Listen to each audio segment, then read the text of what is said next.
¿Cómo están? Excelente mañana de miércoles, mitad de semana. Hace unas horas yo les hablé de temas prioritarios antes del cierre del año, de cómo algunos congresos están finalizando esta semana sus sesiones. Estamos hablando de congresos, por ejemplo, en Estados Unidos, estábamos hablando de la Asamblea en Ecuador, estamos hablando de México y también estamos hablando de debates importantísimos. Por ejemplo, en el Ecuador, un desembolso de $2.000 millones del Fondo Monetario Internacional que estaba pendiente en relación con el debate y la discusión de una reforma o un proyecto de ley anticorrupción. Bueno, también hablamos ayer y lo hicimos pensando en el día de hoy con Fernando Lozada de Oppenheimer and Company sobre Costa Rica. ¿Y por qué hablamos de Costa Rica? Porque aquí lo hemos venido señalando, las necesidades de financiamiento de ese país, y así lo dijo Fernando Lozada, son importantísimas. Se ha despegado Costa Rica de lo que es el promedio de la región en cuanto a esas necesidades.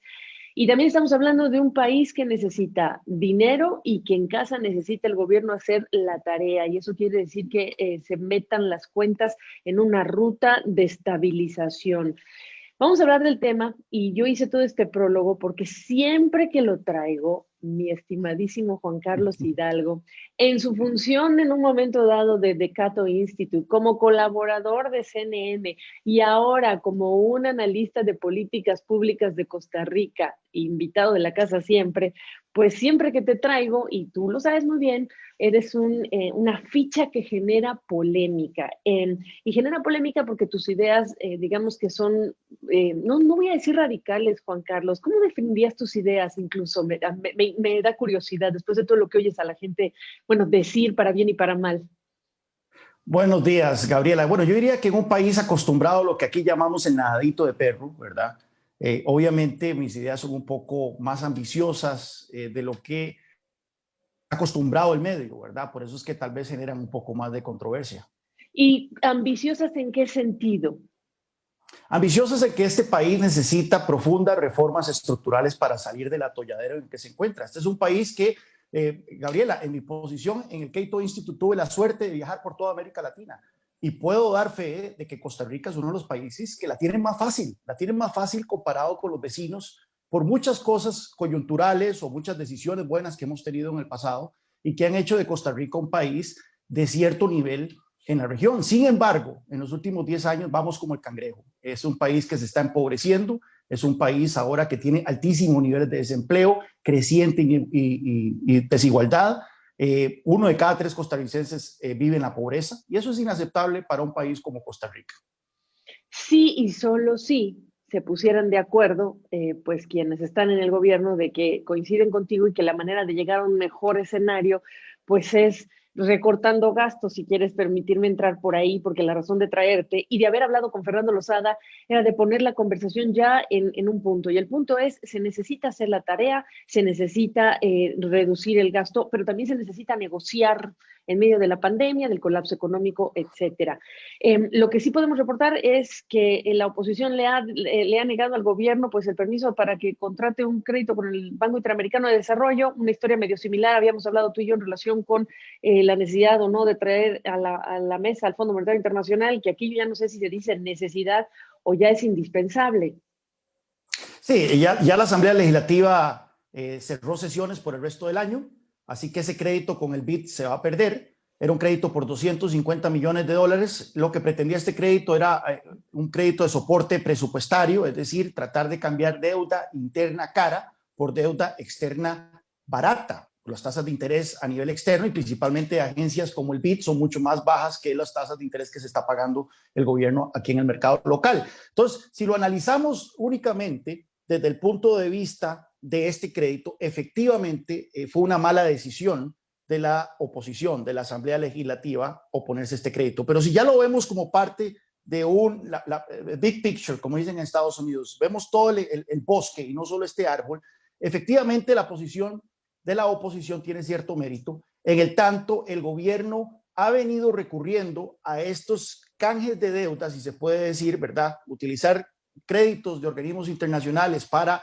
cambiar deuda cara por barata, y sí, eso le genera un ahorro al gobierno, pero no entra de lleno a resolver los problemas de gasto del gobierno central.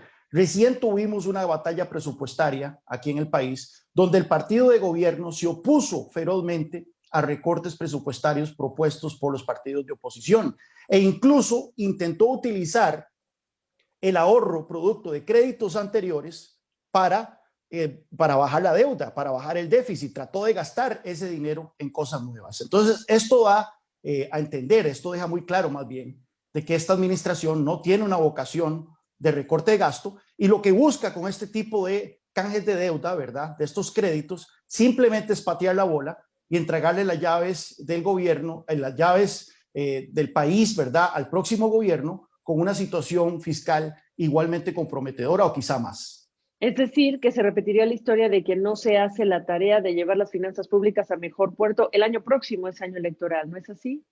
Así es, y entonces va a ser un año muy complicado, puesto que las distintas fuerzas políticas, los distintos actores van a estar legislando para las gradas, como se dice aquí. Y esto es precisamente con lo que empezamos la entrevista, ¿verdad? Que por qué las necesidades son controversiales, porque este país está acostumbrado a patear la bola, está acostumbrado al nadito de perro y no entrarle de lleno a las reformas estructurales que requiere para, por un lado, sanear las finanzas estatales, que es un paso indispensable para poder luego potenciar la competitividad de la economía, generar empleo, reducir el costo de vida, que son los grandes pilares de la reactivación económica que necesita Costa Rica.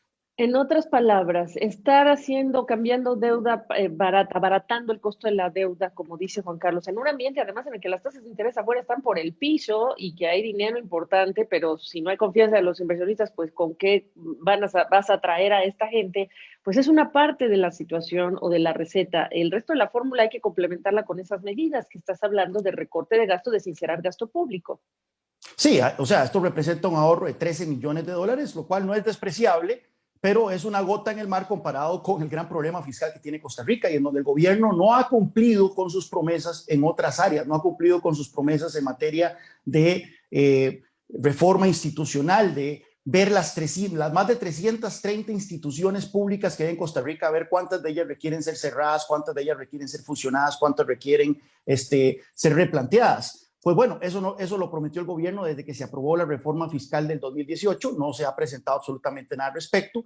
La ley de empleo público finalmente está viendo luz, pero necesita serios ajustes. Ahí sí voy a tomar el bando del gobierno y no de la Asamblea Legislativa. Actualmente el proyecto de reforma de empleo público, que es uno de los pilares fundamentales para poner orden en materia de remuneraciones, el texto actual más bien aumentaría el gasto público y es un texto que ha sido impulsado por los partidos de oposición. El gobierno finalmente, hasta hace una semana, planteó reformas a esa ley de empleo público que generarían ahorros de 1.1% del PIB anual por los siguientes años, lo cual es importante.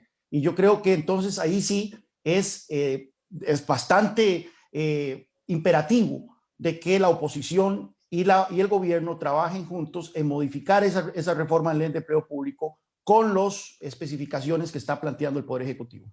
Bueno, ahí hay una luz al final del camino, ojalá, y de lo que hablamos también pues tenía que ver con esta necesidad de hablarse, ¿no? De que se hablen las partes.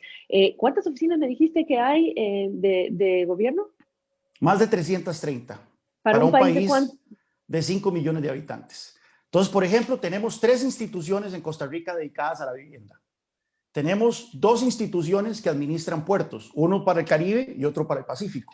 Y así podemos ir viendo un montón de instituciones que ya cumplieron su ciclo, ya cumplieron su razón de vida. Por ejemplo, tenemos una refinadora de petróleo que no refina petróleo desde agosto del 2011, pero aún así tiene ahí un montón de empleados públicos ganando altas sumas, que es la refinadora costarricense de petróleo Recope. Entonces podemos ir. Ese es un cambio necesarísimo. Ahí hay espacio para muchísimos ahorros, pero los gobiernos han venido posponiendo esa decisión. Y claro, la actual administración ha encontrado muy fácil agarrarse de estos empréstitos, de estos créditos con organismos internacionales para reducir la presión de la deuda, lo cual es positivo por sí mismo, enfatizo, pero eso también le ha quitado presión al gobierno para hacer las otras reformas importantes estructurales del lado del gasto. Que esas otras reformas implican recortar gente, recortar personal, reducir, eliminar puestos de trabajo y pensando que es un año electoral, es una de las decisiones políticamente más difíciles para un gobierno en general. ¿Es esa la razón? Bueno, obviamente requiere poner coto en el tema de las remuneraciones del sector público. Vea usted, la OCDE sacó su informe sobre Costa Rica en julio y señala que proporcionalmente Costa Rica, por mucho, ni siquiera es que estamos cerca, por mucho somos el país de la OCDE que más gasta como proporción de sus ingresos fiscales en su burocracia. Es decir, tenemos la burocracia más cara de la OCDE, a pesar de que la calidad de los servicios públicos en Costa Rica es bastante deficiente. Entonces, ahí hay que poner un coto. Entonces, por eso es tan importante la reforma de empleo público. Es tan importante ponerle coto a ciertos privilegios en la función pública, como son las convenciones colectivas. El llamado salario escolar, que es un 14º salario que se le paga únicamente a los empleados públicos en Costa Rica. Todo esto, por supuesto, genera resistencia por parte de los sindicatos del sector público, genera costos políticos que los gobiernos, sucesivos gobiernos, no exclusivamente este, han tratado de evitar. Juan Carlos, en la fila de comentarios que recibimos el día que platicamos tú y yo de lo del Fondo Monetario Internacional, hubo mucha gente de Costa Rica que me hablaba de que ¿por qué no mencionas el tema de la corrupción? Permíteme incorporarlo como uno de los factores que la gente ha mencionado, gente de tu propio país, y decirte qué tan importante es este tema en este contexto. Sí, el tema de la evasión y la elusión, que es un tema que genera bullas en esta discusión. Ahora bien, el problema con eso, Gabriela, es que ha habido papers, ha habido estudios económicos que han puesto que la evasión y la elusión en Costa Rica alcanzan el 8% del PIB. Y por lo tanto dicen, bueno, y esto es antes de la pandemia, si tenemos un déficit fiscal que está en el 7% del PIB, únicamente es cuestión de eliminar la evasión y la elusión y ya no tendríamos un problema fiscal. Sin embargo, ese famoso estudio que salió a relucir a partir del 2014 fue luego analizado y se encontró que existen muchísimos problemas técnicos con ese estudio, puesto que mezcla evasión con elusión y no se sabe exactamente cuánto es cuánto. Recordemos que la evasión sí es un delito, pero la elusión no lo es. Cuando uno compra un licor en el duty free del aeropuerto, uno está eludiendo impuestos, pero eso es legal. Es más, las tiendas de licores en el aeropuerto son del mismo gobierno, son del mismo estado. Entonces, es importante hacer esa diferenciación que no sabemos exactamente en cuánto alcanza la evasión. La evasión sí es importante en Costa Rica y hay que atacarla. ¿Dónde están las fuentes de la evasión en Costa Rica? En las aduanas y en el comercio informal. Es ahí donde tenemos que entrarle al tema. Uno se ataca con varios mecanismos que se han planteado ya en la discusión nacional, pero que no se han implementado. Y el otro, el tema de las aduanas, y el otro, por supuesto, hay que atacar la informalidad, pero la informalidad no se ataca aumentando impuestos o aumentando la represión tributaria. Más bien esa es una de las causas de la informalidad, como lo han revelado los estudios de Hernando de Soto alrededor de América Latina. Por supuesto, y ese es el gran problema que tú sabes que a mí me preocupa de esta pandemia, del colapso económico, la camisa de fuerza que ya tenía la clase media y que está entrando nuevamente a este nivel de fragilidad brutal, por un lado, y por otro lado, estos cierres y muertes, esta alta tasa de mortalidad de las empresas. Claro que son empresas de bajo nivel de productividad y eso también te habla de este problema, el talón de Aquiles que ha tenido América Latina por tanto tiempo. Juan Carlos, ¿eso mismo se puede hablar de tu país al describirlo? Sí, aquí en Costa Rica tenemos un círculo vicioso y es que conforme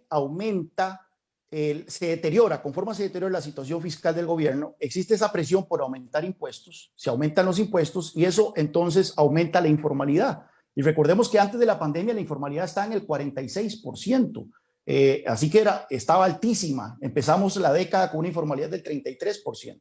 Entonces, aumenta la informalidad, esto significa que al gobierno le llegan menos recursos, eso significa que la situación fiscal se deteriora, eso significa que entonces hay más presión por volver a aumentar los impuestos y existe entonces este círculo vicioso que lo único que va a generar va a ser más informalidad, más pobreza, más desempleo. Así no se va a arreglar este problema. Sí, insisto, el tema de la evasión es un tema importante. Probablemente tenemos altos niveles de evasión en el país que andan en el orden del 4 o 6% del Producto Interno Bruto, lo cual hay que entrarle con todo, pero también que tenemos que tener en cuenta que no hay país en el mundo, y mucho menos en países desarrollados, donde la evasión sea cero. Entonces, ese nirvana que mucha gente cree que, mira, si eliminamos la evasión, ya no vamos a tener un problema fiscal, eso es vender sueños, ¿verdad? Eso no es realista.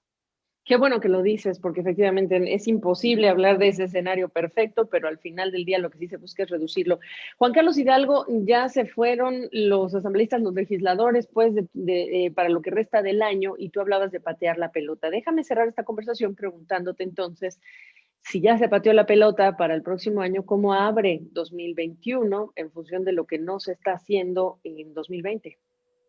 2021 va a empezar con la discusión definitiva de la reforma de empleo público. Y aquí tenemos dos temas fundamentales. Uno es si se va a incorporar a los empleados actuales en la reforma. En un principio se planteó que solo era para los empleados nuevos, lo cual haría que los ahorros serían ínfimos. Pues bueno, si se incluye a los empleados actuales, ¿cómo se les va a incorporar en esta reforma? Se va a permitir que se pueda trasladar a un salario global a aquellos que tienen un salario inferior al salario global. Eso haría que el gasto aumente de manera súbita en los primeros años de implementación de la ley. Eso es lo que está tratando de evitar el gobierno y yo apoyo la tesis del gobierno en ese campo. Y lo otro es prohibir las convenciones colectivas en el sector público. Eso es una cuestión que va a ser muy controversial, obviamente va a generar mucha resistencia por parte de los sindicatos. Vamos a ver entonces qué va a ser la actitud de los diputados ante estos dos grandes temas de la ley de reforma pública, del empleo público. Si eso se logra en el primer trimestre,